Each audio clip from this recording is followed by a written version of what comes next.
ឃើញទេសភាពស្អាតៗអញ្ចឹងទីច្រឡំនៅញូហ្សេឡង់នេះទៅដល់វានៅជើងភ្នំរ៉ាល់យើងហ្នឹងយើងជិះតែ2ម៉ោងពីពេញទៅតាមផ្លូវបបែកដងទៅជាងផ្លែកដល់ហើយហ្នឹងគេហៅ Kid Farm នៅហ្នឹងមានចំសัตว์ចំអីហើយនៅហ្នឹងបើយើងចូលគេយកសបុតម្នាក់$5 20000ហើយគេដូរជាភេសជ្ជៈឲ្យយើងមួយកែវដែរបន្ទាប់ពីថតរូបបានមកស្ទុះខ្ញុំក៏បន្តទៅមួយកន្លែងទៀតដែលគេតំបើកដែរឈ្មោះ Rosat Cafe នៅនេះក៏ស្អាតដែរហើយនៅហ្នឹងគេមានបាយថ្ងៃមានកាហ្វេជាពិសេសមានកន្លែងគេងទៀត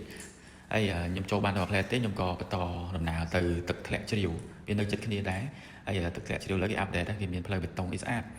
ហើយអ្នកនរគ្នាទនីសៅរ៍អាទិត្យអីអាចដាក់មកត្រៀបទៅនេះចិត្តពេញណាជិះតែ2ម៉ោងណាថ្លៃ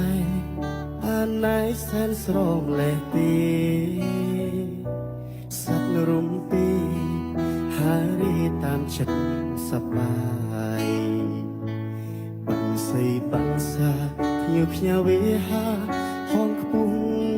ចិត្តរីករាយមានខ្វល់ខ្វាយរសាយពីទុកព្រួយភ័យ